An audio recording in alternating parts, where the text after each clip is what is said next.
Eo amin'ny sihatry ny fizahantany kosa indray dia ankizy 520 mianada no manaraka fiofanana mikasika ny asan'ny fizahantany sy ny fandraisam-bahiny eo anivon'ny INTH Nozobe izay avy notokanana ny lakamisy lasa teo. Dia hojerentsika ary ny fanadidina eo amin'ny sary ny Mamy Rasamuely. Notokanana ny alakamisy teo ny INTH Nozobe izay anomboana ny tetikasa fanapareana ny INTH any amin'ny faritra. Amin'izao fisokafan'izao dia misy 20 ireo tanora manaraka fiofanana mikasika ny asa eo amin'ny fizahantany sy ny fandraisam-bahiny. Eo ankizy ivelany raha-fampianarana no natao ity fitoeram-pampianarana ity Vendondraha eo amin'ny safividianana ireo tanora mifaneto.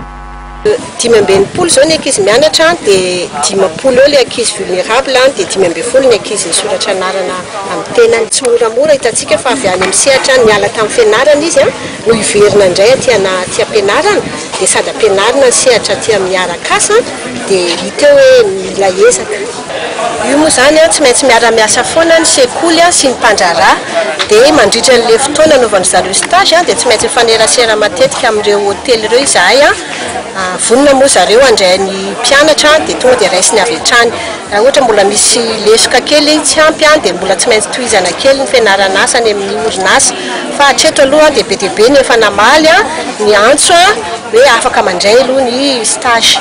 Raha ny fanamarin'ny minitra fizahantany ny fitaterana ary famantarana ny toetrandro Andriamatoa Ulrika Andriatina dia ny taona 2024 no nikatona ny CFTH izay lasa niova ho INTH amin'izao fisokafan'izao indray.